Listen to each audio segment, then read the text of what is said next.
What's up, guys? Paul Macetta here, and continuing on this week's topic of Stealth NLP. If you don't know what Stealth NLP is, go back and watch the previous video where I tell you exactly about this concept of Stealth NLP and how you can use it to influence and persuade other people.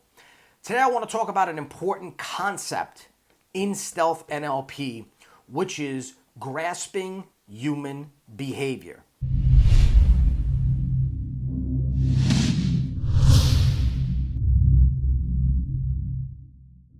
You see, effective communicators have a powerful understanding of not only language, but also human behavior.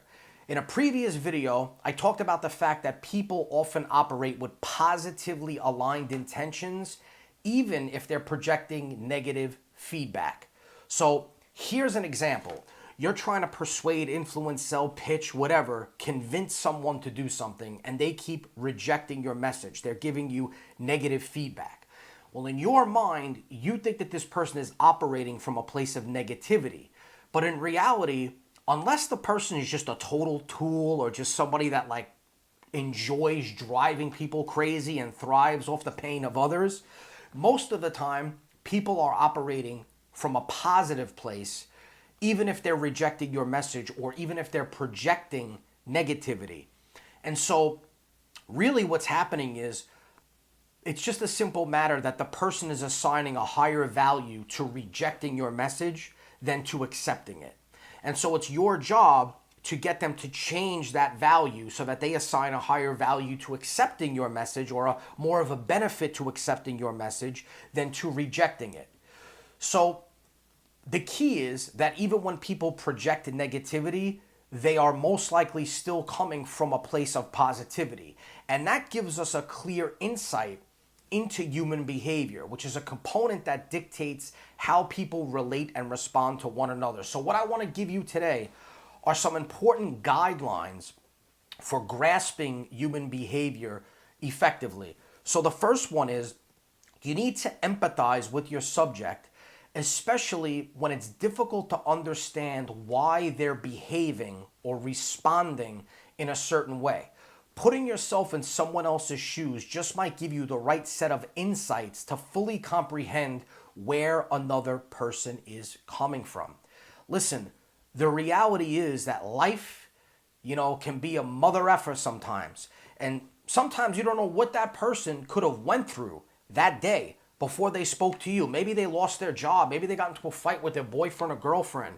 Maybe their dog got hit by a car. I mean, sometimes you just don't know what's going on in someone's life. And so it's your job, if you want to become a master communicator, it's your job to get into the mind of other people and put your own feelings and thoughts aside for a second and make it about them.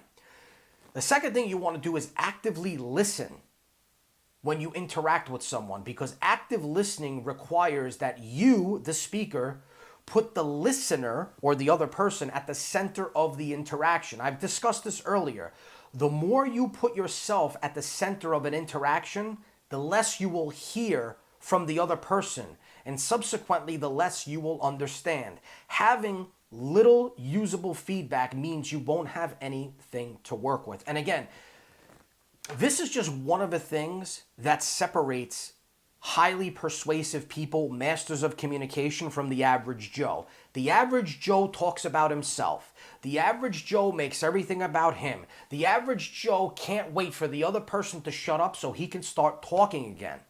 Whereas the master persuader, the master influencer, the master communicator does the complete opposite. They always make the other person feel like they're the center of attention. And guess what? Because most people operate like the average Joe, when you deviate from that, you instantly become different in the mind of someone else. You become more memorable. You become more likable. Most of the time, people can't figure out what it is about you that they like, but that's what it is. It's the fact that you're separating yourself from everybody else because you're actually listening and giving a shit about what the other person is saying and valuing their feelings. The third thing I want to tell you is that behavior and communication can either be perfectly aligned or completely misaligned.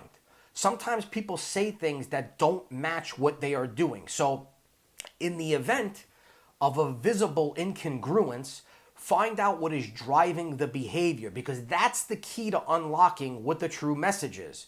Applying NLP language patterns is just part of the process. Breaking down resistance and fully comprehending your subject are distinct aspects of the communication process that cannot be neglected.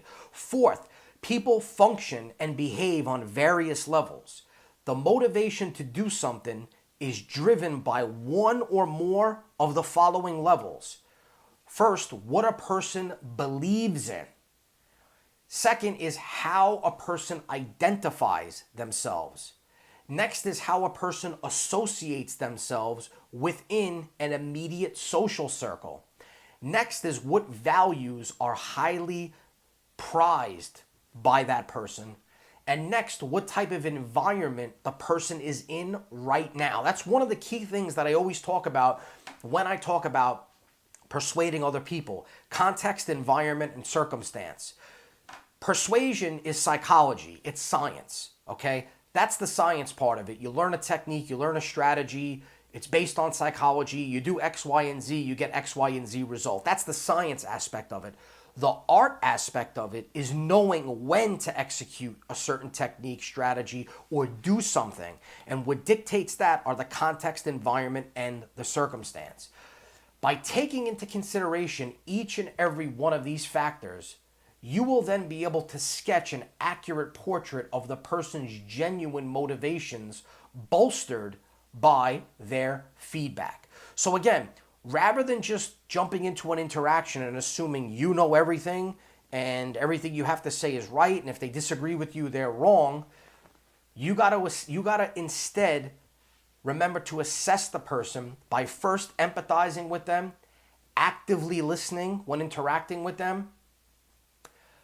You got to pay attention if you notice a visible incongruence from what they're saying and what they're doing. And then you also have to pay attention to the levels that they function and behave on. So again, what they believe in, how they identify, the social circles that they associate themselves with, what values they prize most, and what type of an environment they are in at the moment. Those things will give you a better understanding of where that person is coming from. And by having that better understanding, you'll be able to persuade them more effectively.